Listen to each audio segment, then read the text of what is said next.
네, 안녕하세요. 상상콘칙 진학전략연구소 소장 전대근입니다.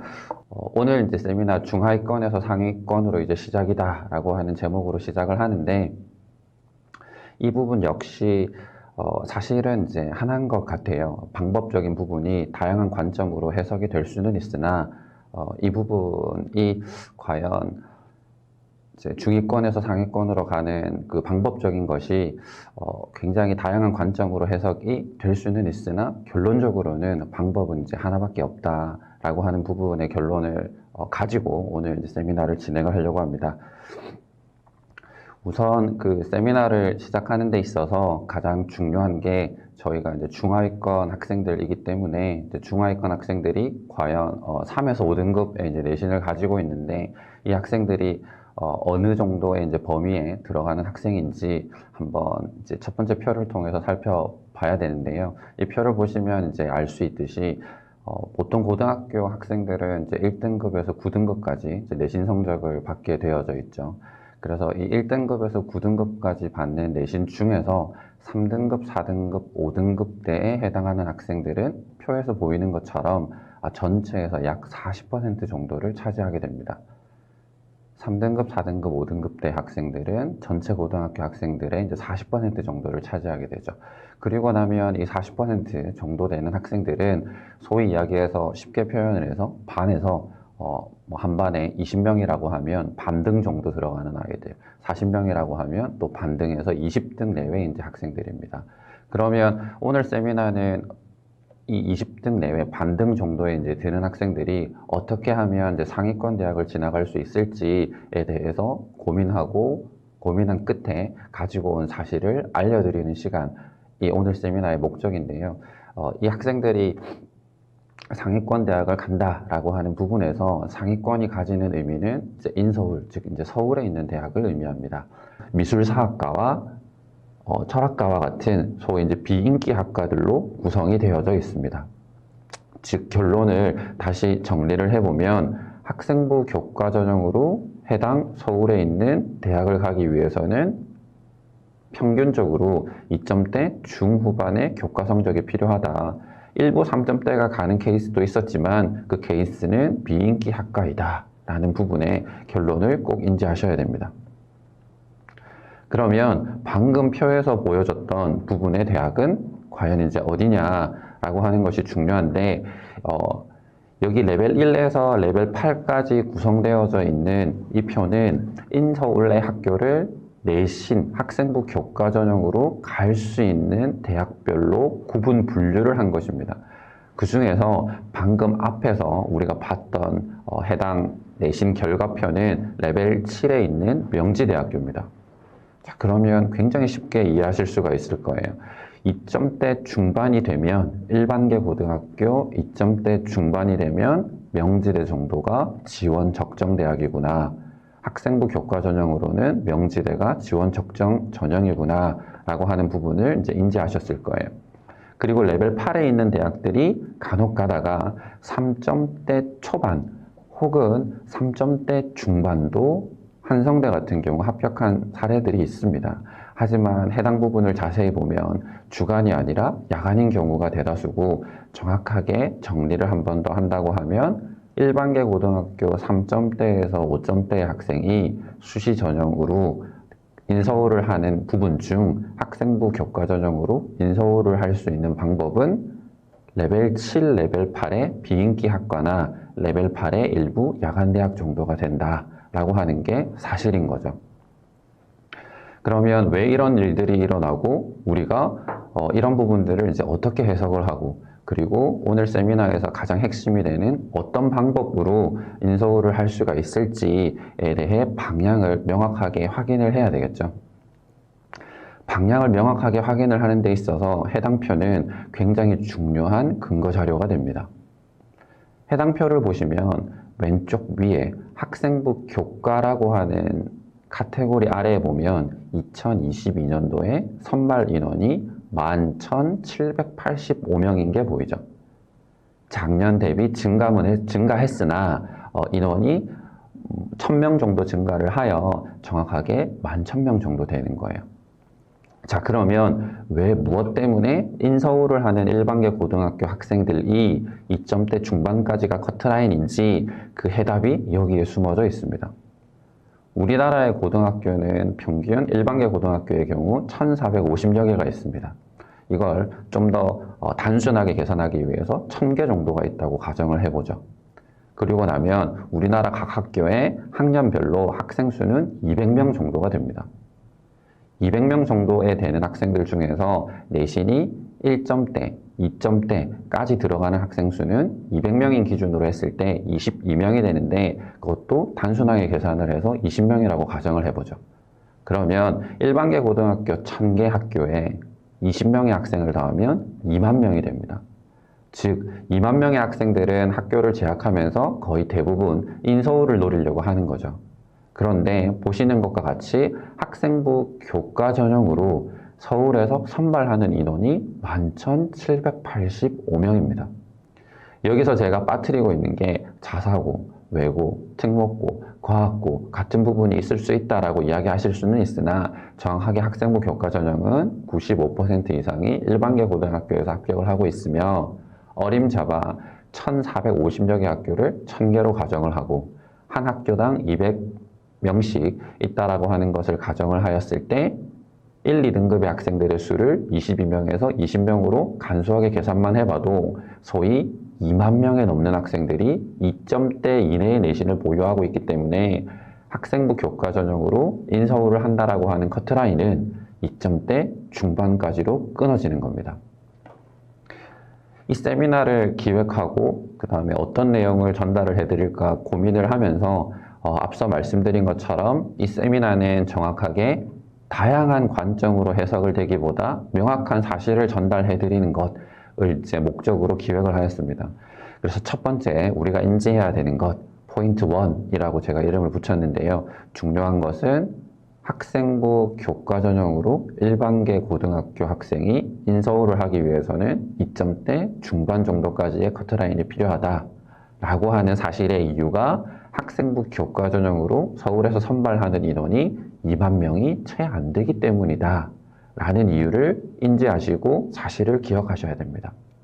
그러고 나면 이제 남아있는 거는 학생부 종합전형과 논술 전형입니다. 여기에서 발견하신 분도 있을 거고 아니면 설명을 들으시면서 쉽게 이해하실 수 있는 분도 있으실 거예요.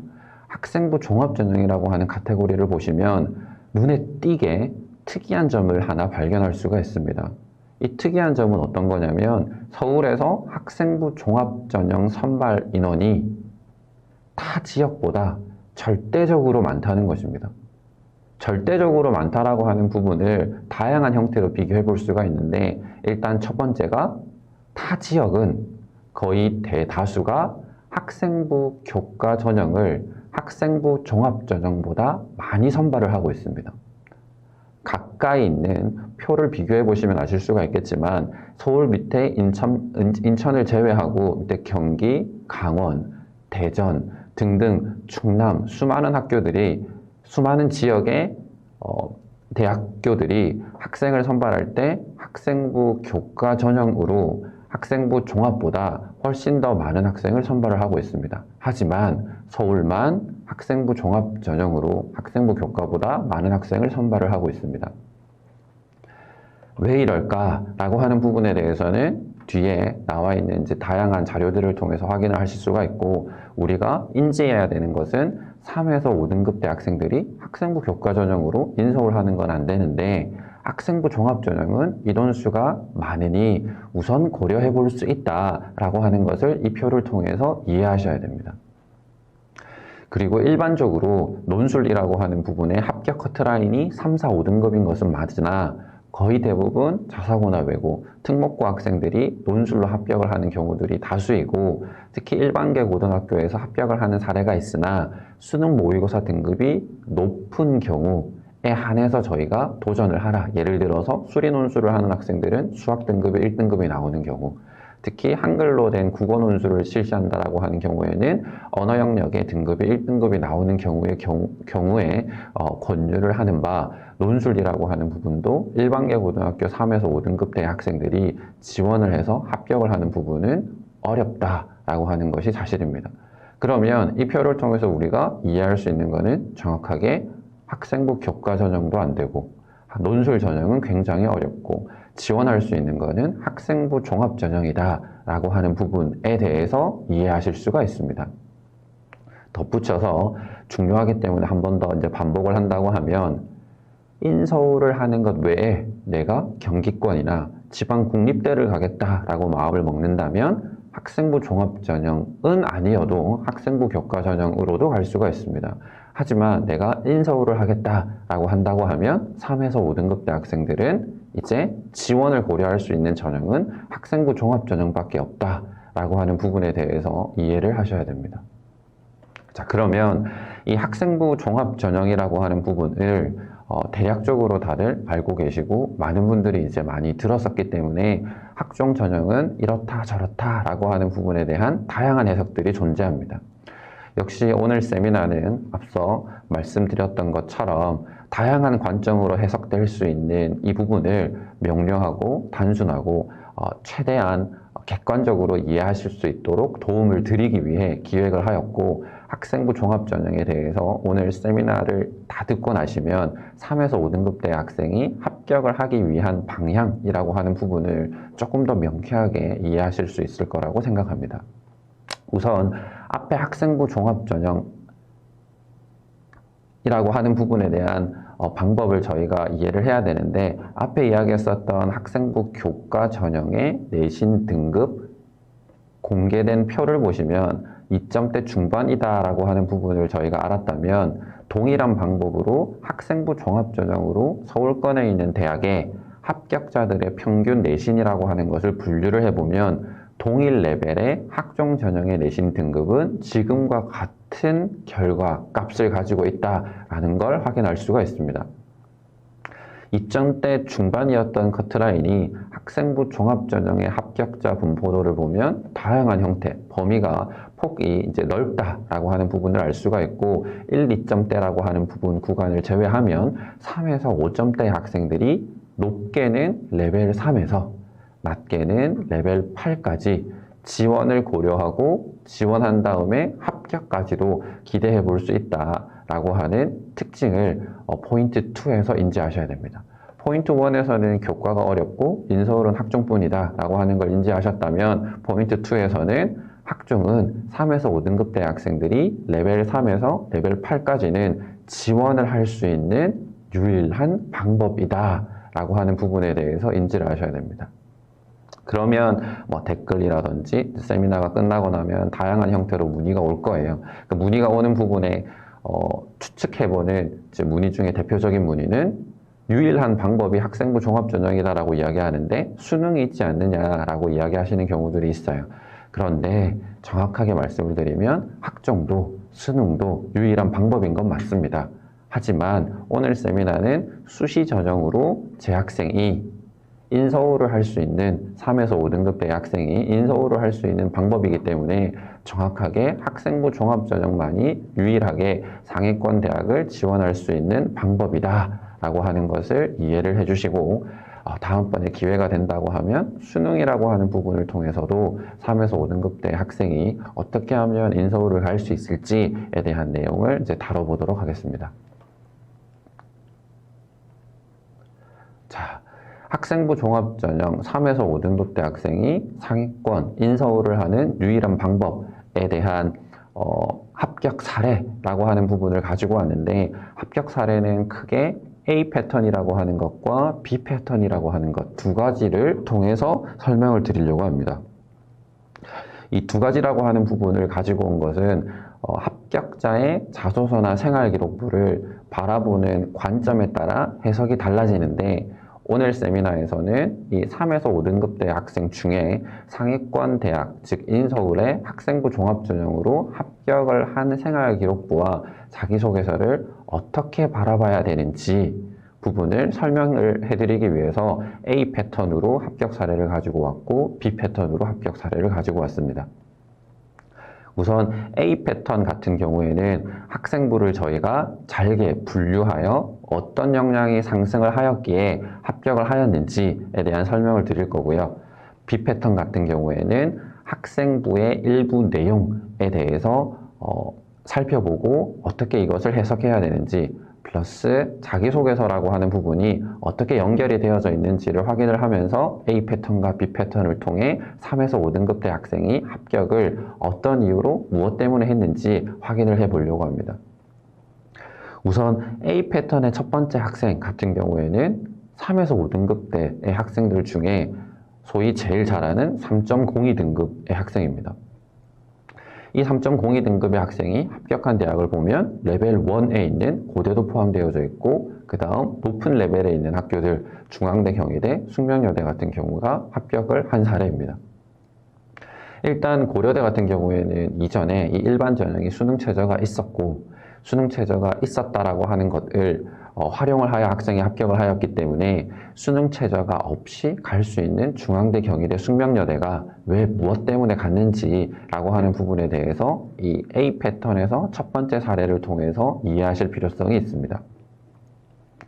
그러면 이 학생이 어떻게, 무엇을, 어떤 식으로 변화를 주었길래 합격을 하였는지에 대해서 살펴봐야 되는데, 왼쪽이라고 하는 부분은 학생이 처음 저희랑 만났을 때 학교 생활기록부를 기반으로 하는 여러 전반적인 학생부 종합전형의 구성 세부 항목의 상태를 이야기하고 있고, 오른쪽은 관리를 받으면서 성장한 부분을 이제 표기를 해 놓은 겁니다. 3.02의 학생이 프랑스어, 어문 계열 쪽으로 합격을 했는데, 합격을 한 부분에 변화한 부분을 자세히 보시면 표로 나와 있는데 금방 아실 수가 있습니다. 어떤 부분이 상승을 했냐, 왼쪽, 오른쪽 비교를 해보면 아실 수가 있는데, 오른쪽 표에 보시면 크게 봤을 때 진로라고 하는 부분과 동아리라고 하는 부분과 세특이라고 하는 부분이 정확하게 중에서 상으로 상승을 했습니다. 이제 패턴 A는 어떤 걸 이야기하시는지 금방 인지하셨을 거예요. 학생부 종합전형으로 3에서 5점대의 학생이 합격을 했다라고 하는 부분을 A 패턴에서는 어떤 항목이 이전보다 상승을 하였는지 분류를 하는 패턴으로 보시면 됩니다.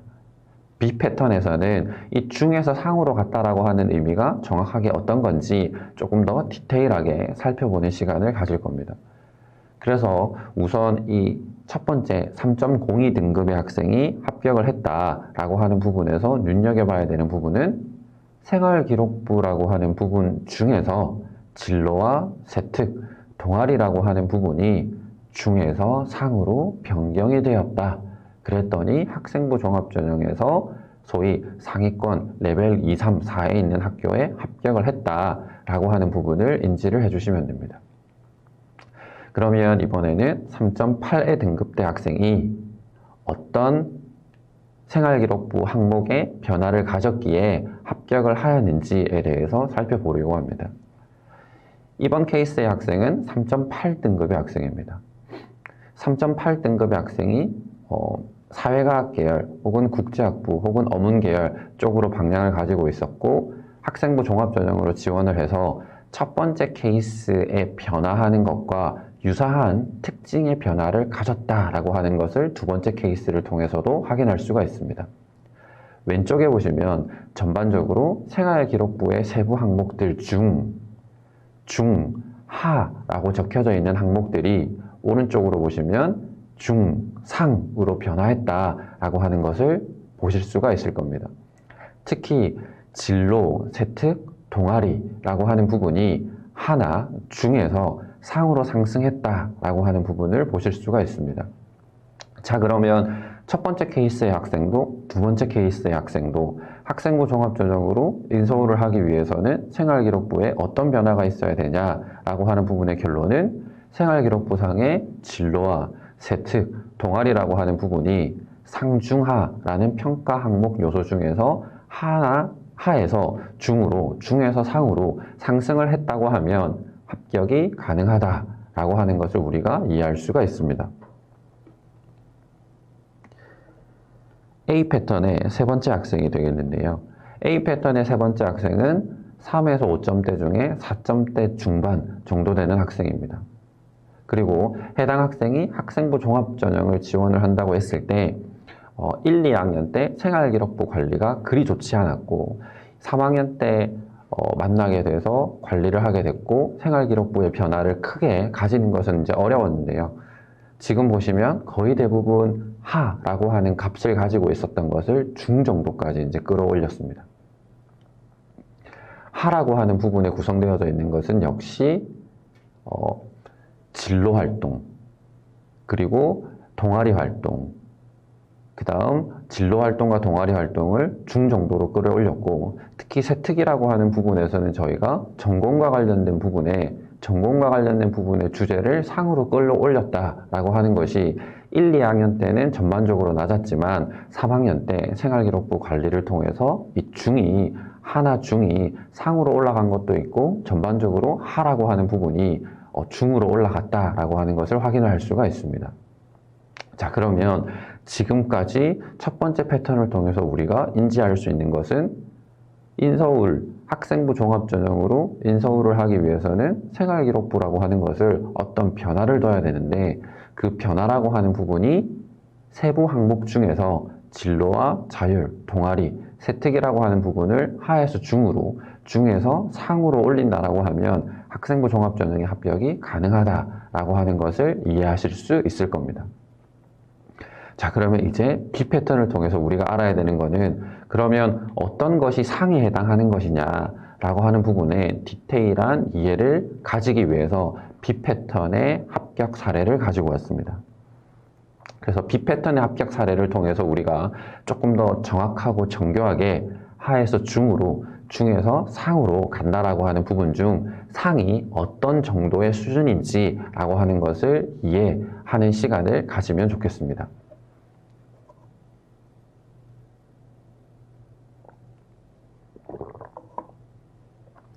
보통 학생들의 합격 사례를 분석을 해보면 다양한 글들, 다양한 문장들, 다양한 문단들로 구성이 되어져 있고, 이걸 해석하는 다양한 사람들의 관점이 있기 때문에 합격을 이것 때문에 했다라고 이야기했을 때 여기서 이야기하는 이것이 다양한 형태를 가지는 경우들이 많습니다.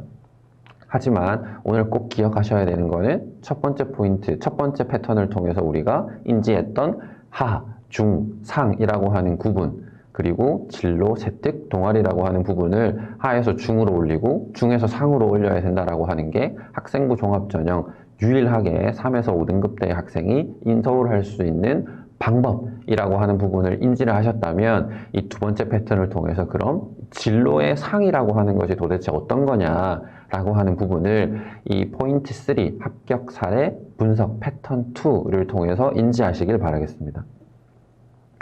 자, 여기 이제 적혀 있는 글들을 보면 이제 이해하실 수 있는 사람은 이해를 할 수가 있고, 의문을 가지실 수 있는 분들은 또 많은 이제 의문을 가질 거예요. 이 표를 통해서 우리가 의문보다는 이해를 이제 하기를 바라는데, 정확하게 제가 짧게 설명을 드리면, 정확하고 짧게 이제 설명을 드리면, 일단 첫 번째는 1학년, 맨 위에 칸이 1학년이고, 두 번째 칸은 2학년이고, 세 번째 칸은 3학년인데, 변화했다. 시간의 흐름이라고 하는 부분에 대해서 시간의 흐름이라고 하는 관점으로 이 변화를 살펴보셔야 됩니다. 이걸 각 대학에서는 뭐라 그러냐면 성장이라고 이야기를 하죠. 즉, 시간의 흐름에 따라 진로가 탄탄해졌다, 깊이가 있어졌다, 누군가가 바라봤을 때, 제3자가 바라봤을 때 처음이 아니라 다양한 형태의 과정을 겪으면서 진로가 성장을 했다. 이런 학생들을 진로 검사를 해보면 진로 확신도라고 하는 부분도 굉장히 높다라고 하는 것을 우리가 알 수가 있는데요. 여기 내용을 자세히 보시면 1학년 때 관심을 가졌다라고 하는 부분에서 2학년을 지나면서 3학년 때 되면 구체적으로 해당 관심의 범위가 인권의 사각지대, 청소년 문제, 복지, 그리고 이것을 본인이 어떤 식으로 바라봤는지에 대해서 자세하게 알 수가 있습니다.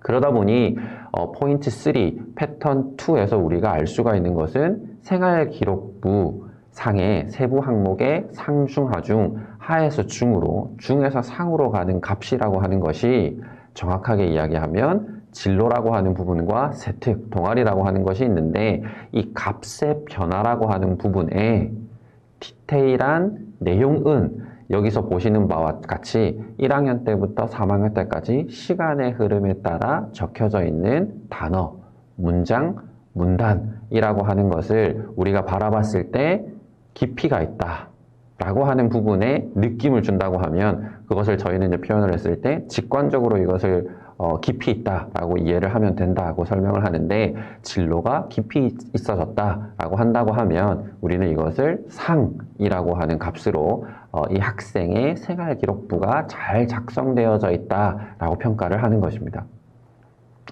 자, 그러면 두 번째, 자기소개서라고 하는 것을 통해서 이 생활기록부의 세부 항목의 변화라고 하는 부분이 어떻게 상으로 매겨졌는지에 대해서 조금 더 자세히 살펴보겠습니다. 앞서 진로라고 하는 부분에서 시간의 흐름의 변화에 따른 깊이를 우리가 상으로 이제 매긴다라고 했다면, 자기소개서라고 하는 것은 상이라고 하는 부분에 디테일하고 구체적인 내용이 들어가져 있습니다.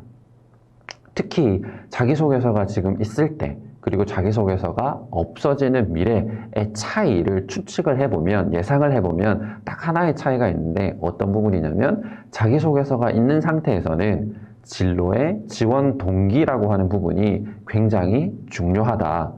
그리고 지원 동기부터 잘 출발을 해야 합격이 잘 된다 라고 하는 학생부 종합전형 합격 비법이라고 하는 부분으로 설명할 수 있는 특징을 저희가 가지고 있다면, 앞으로는 자기소개서가 없어지면 지원 동기보다는 진로, 그 다음 세특의 깊이라고 하는 부분이 합격 비법, 합격의 포인트로 이해를 하고 있습니다. 자, 그러면 자기소개서 1번 문항에 빨간색 블랙박스 처리되어져 있는 표 3개를 보시면, 시간의 흐름에 따라 형성된 진로라고 하는 부분이 어떤 식으로 가져졌는지, 특히 첫 번째 지원 동기라고 하는 부분을 통해서 이 학생이 왜 합격을 했는지 우리가 금방 첫 번째 문단을 통해서 알 수가 있습니다. 첫 번째 문단을 보면 지원 동기라고 하는 부분을 문학시간이라고 하는 것을 통해서 가지고 왔다.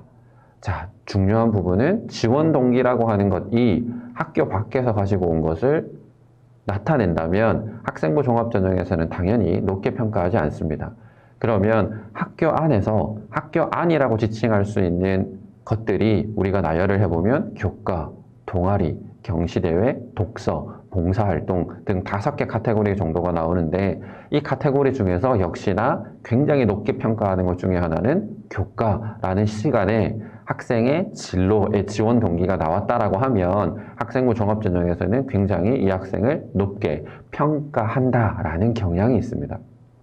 그래서 이 학생은 사회복지라고 하는 진로, 앞에서 이걸 캐치하신 분도 있으시고 아니면 뭐 다른 쪽으로 생각하셨던 분들도 있으실 건데, 어쨌든 학생의 진로에 해당하는 사회복지라고 하는 부분을 다른 교과 시간이 아니라 문학 시간이라고 하는 것을 통해서 관심을 가졌고, 해당 인권 문제를 살펴보기 위해서 마음을 먹었고, 해당 인권 문제를 살펴보기 위한 마음이 직접적 행동으로 이행이 사회복지 정책에 대해서 탐구도 했고 보고서도 작성을 하는 등 구체적인 행동이라고 하는 부분이 세특에 기록이 되어져 있고 동아리 활동에 기록이 되어졌다라고 하는 것이 정확하게 이 학생이 사회복지학과에 지원을 하는데 생활기록부라고 하는 부분의 평가가 상중하 중에서 하나 중이 아닌 상으로 평가를 받는 이유가 되겠습니다.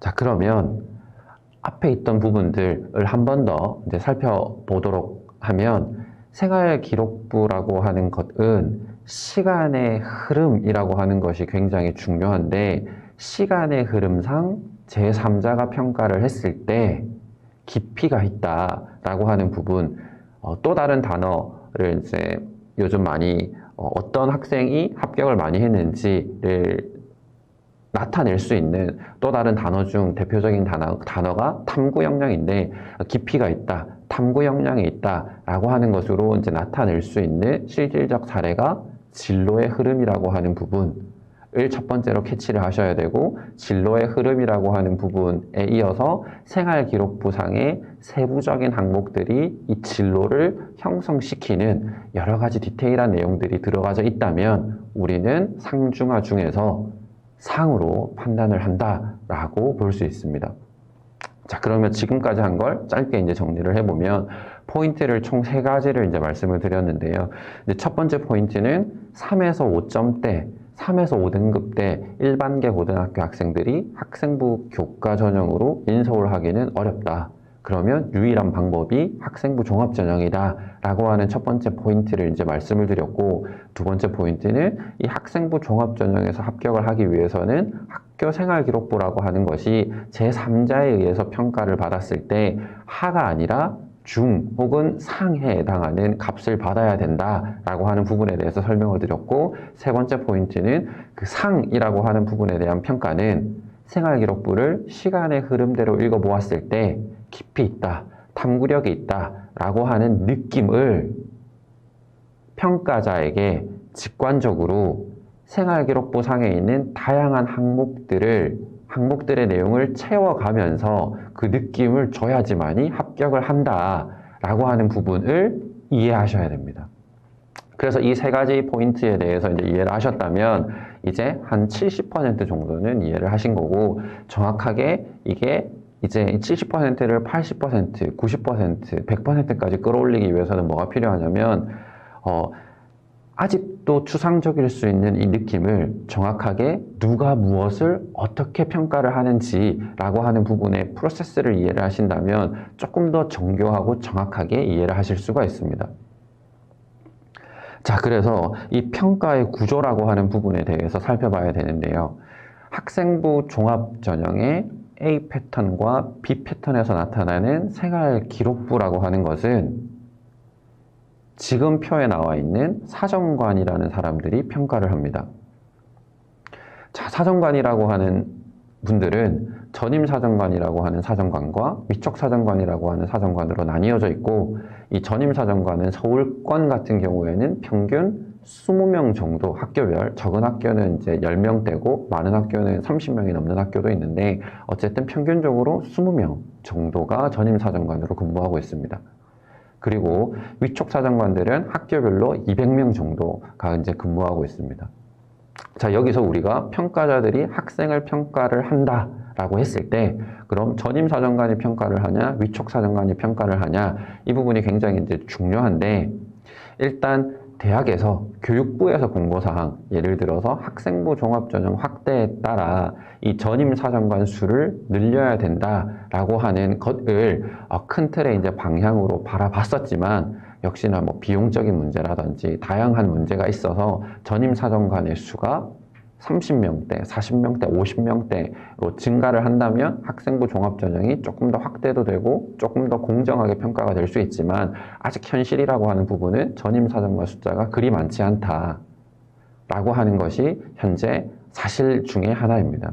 그러면 우리가 생활기록부라고 하는 부분이 이 전임사정관들, 20명대의 이제 전임사정관들의 눈에는 어떻게 보이냐라고 하는 것이 중요한데, 뉴스나 언론에서 많이 보셨던 한 명의 사정관이 몇십 명, 많게는 몇백 명의 학생들의 서류를 10여 분 동안에 평가를 한다라고 하는 부분에서 전임사정관들의 수가 적기 때문에 이 전임사정관들이 학생의 생활기록부를 볼 때 디테일하고 깊이 있게 바라볼 수는 없다라고 하는 것을 인지를 하셔야 됩니다.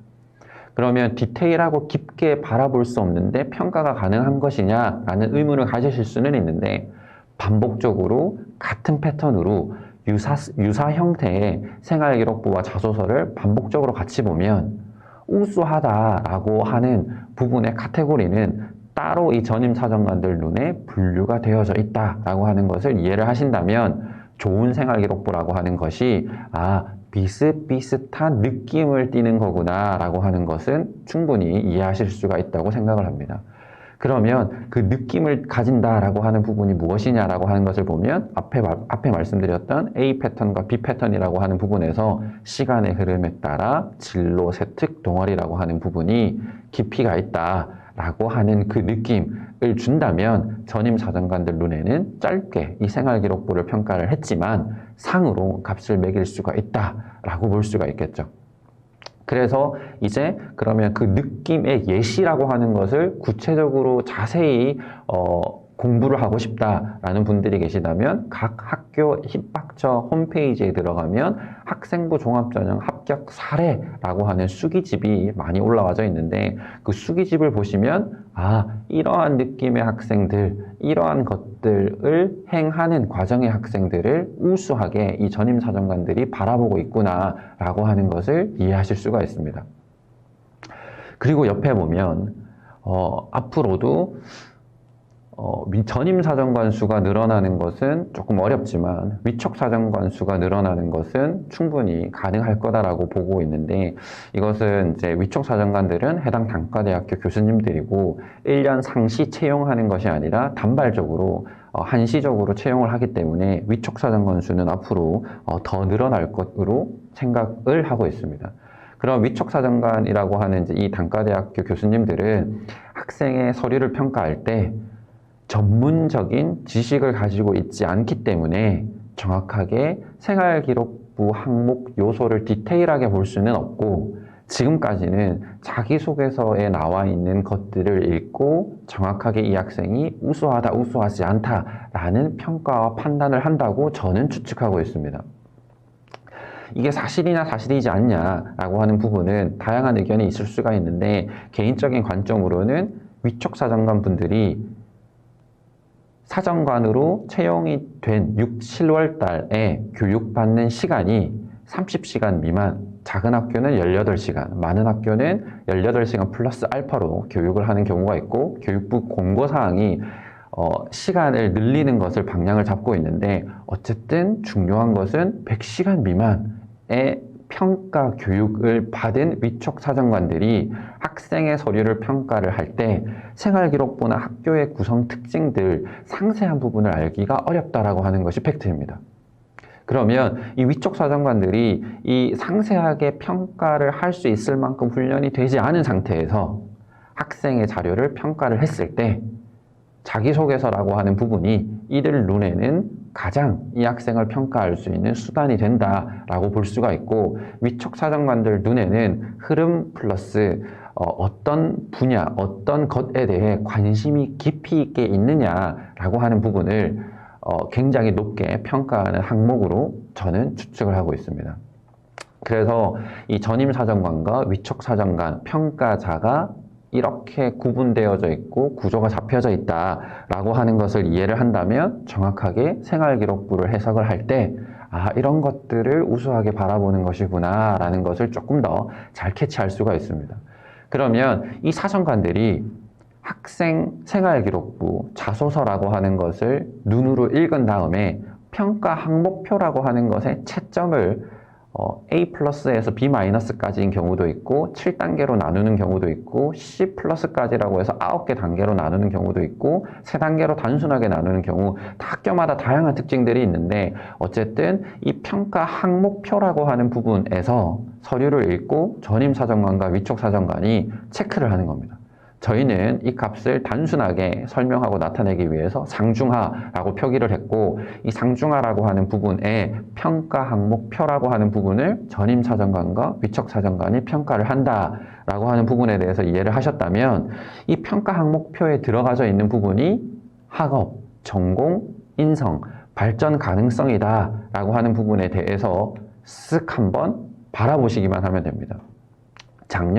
재작년까지는 이 학업, 전공, 인성, 발전 가능성, 그리고 학교별로 기타, 예를 들어서 뭐 서울대 같은 경우에는 지적 호기심, 그다음 연세대는 발전 가능성을 쓰고, 뭐 고대 같은 경우에는 이전에 자기개발 의지라고 하는 부분을 기타 항목에 넣어서 평가 항목표에 넣은 다음에 사정관들이 채점을 했었었는데, 이전에는 이 학업이 무엇냐, 전공이 무엇냐라고 하는 부분에 카테고리를 나누어서 설명을 드렸다면, 이 설명이라고 하는 것이 복잡성을 더 만들어낸다. 특히 3에서 5등급 때 학생이나 학부모님들이 봤을 때 봐도 모르겠다라고 하는 것으로만 느껴지게 만드는 설명이다라고 생각을 해서, 이 뒤에 마지막에 방법적인 것을 통해서 명확하게 이 평가 항목표는 이렇게 해석을 해야 되는구나 라고 이해를 하실 수가 있을 건데, 우선은 이 평가자가 평가 항목표를 이런 것들을 보고 평가를 한다라고 하는 부분만 이 챕터에서 이해를 하시길 바랍니다.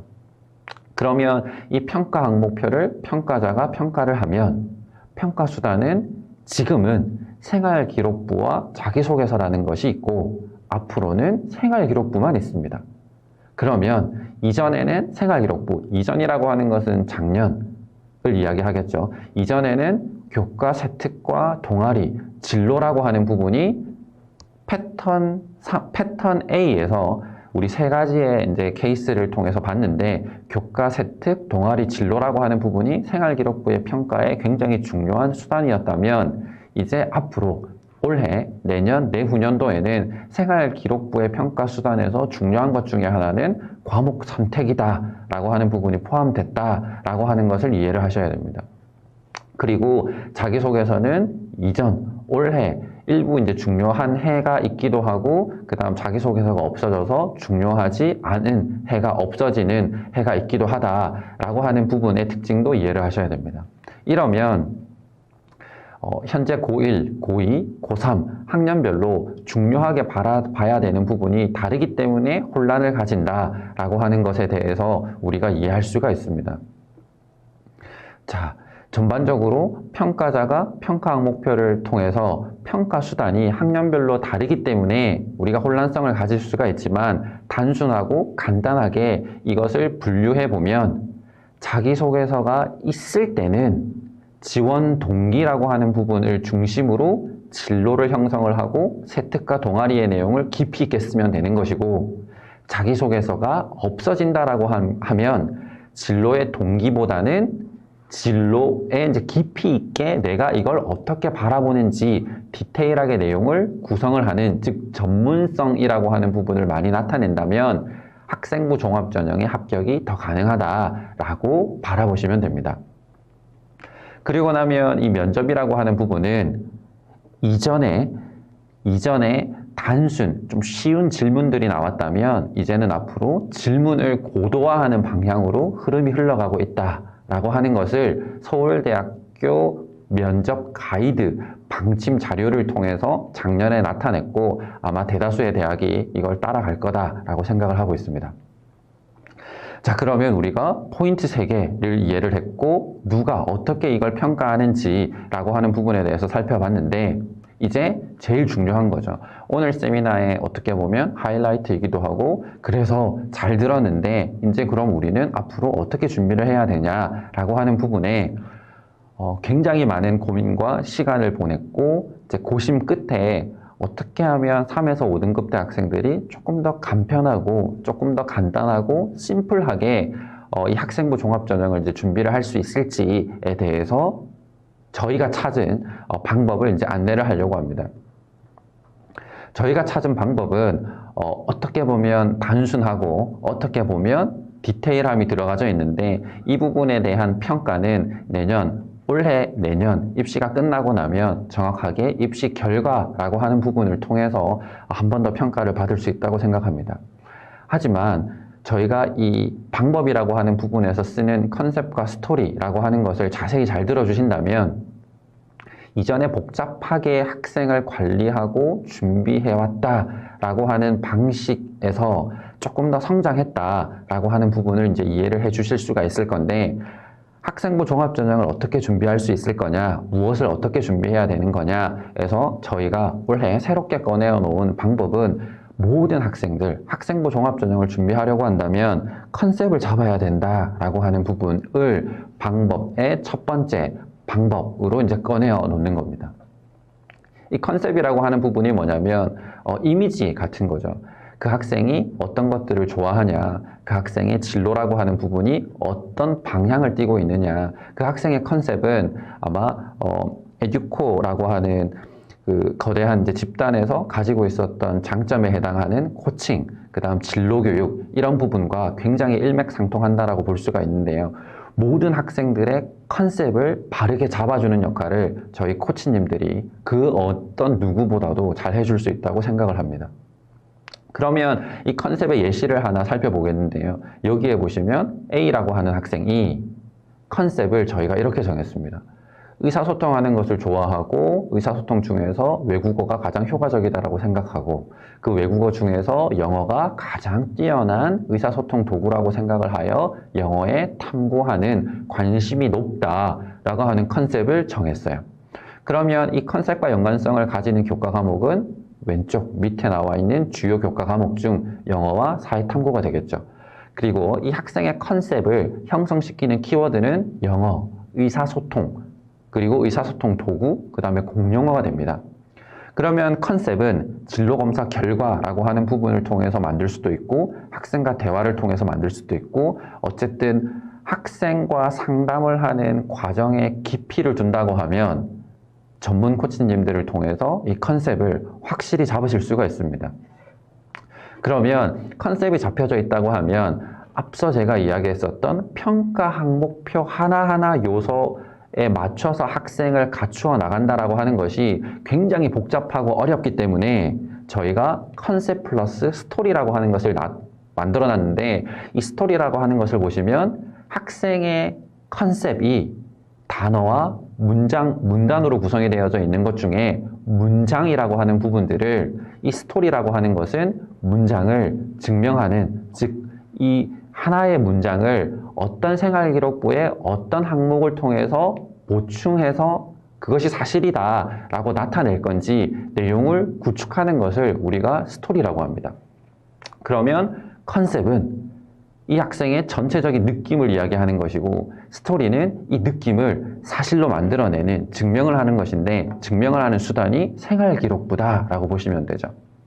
그러면 앞에 이 학생의 컨셉은 첫 번째가 평소 다른 사람들과 의사소통을 하는 것을 좋아한다라는 컨셉의 한 문장이 있다면 해당 문장을 형성시키는 스토리는 창의적 체험활동 안에 토론 토의 같은 부분에 적극성을 띄었다. 그리고 수행평가 시 리더십을 보여주는 모습을 다른 사람들과 의사소통을 하는 것을 통해서 나타냈다. 라고 하는 단어, 형태를 띈다면 이 컨셉에 적합한 스토리를 구축했다라고 볼 수가 있습니다.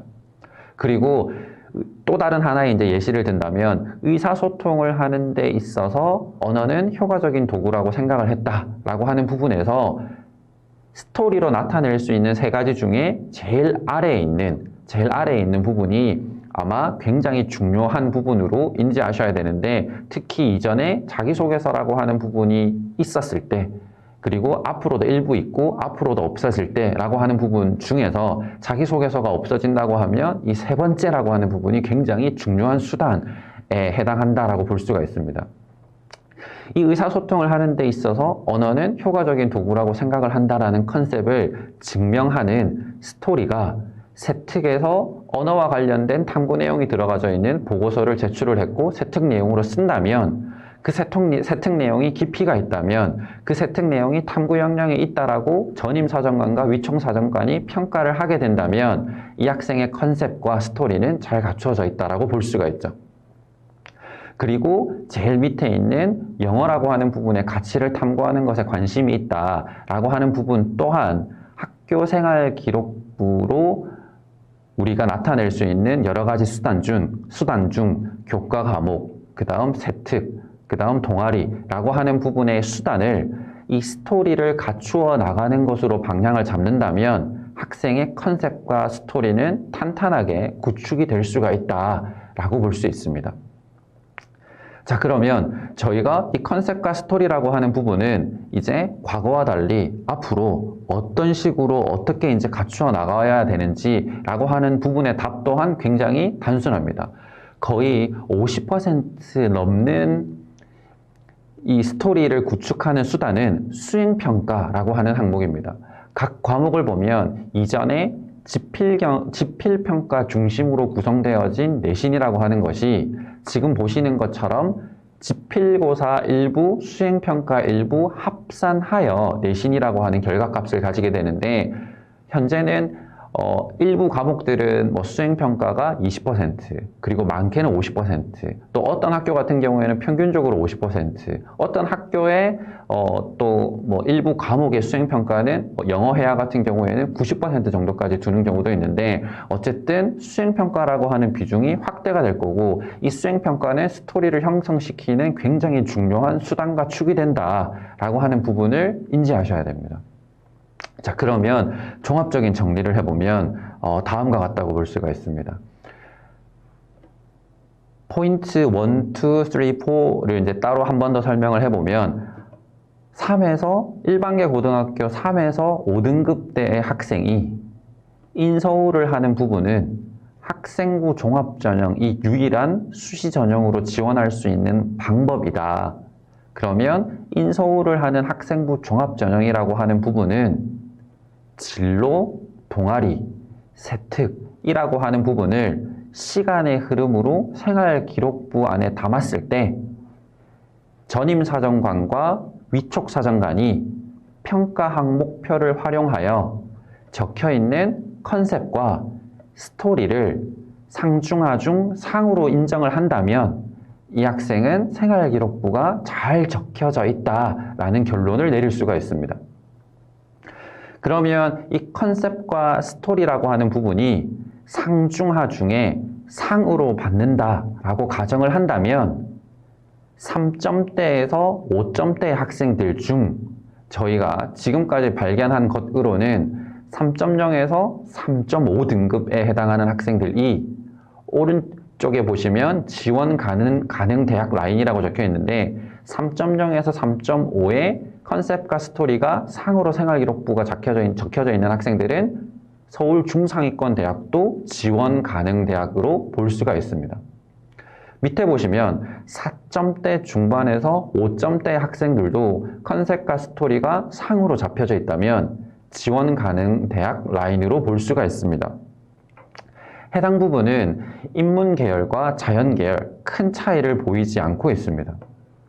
그래서 이 컨셉과 스토리라고 하는 부분을 생활기록부 내용에 잘 구축을 해서 상중하중의 상값으로 가져간다면 이제 남아있는 것은 학생의 내신 등급 최종 결과값에 따라 지원 가능 대학의 범위가 분류가 된다라고 하는 것이 이제 결론입니다.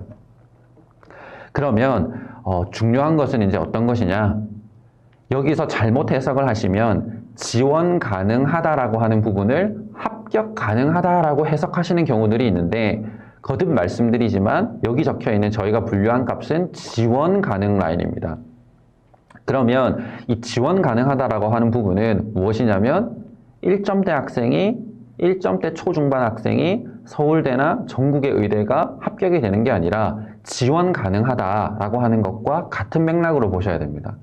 지원이 가능하니 이제 무엇을 해야 되냐면 생활기록부 중 이제 용어를 바꿔서 만약에 쓸 수 있다면 다 같이 컨셉과 스토리라고 하는 부분으로 쓰면 좋겠는데 컨셉과 스토리를 상으로 잡는다면 이 학생의 내신이 3점대, 4점대, 5점대라면 우리가 서울권 대학을 지원할 수가 있다.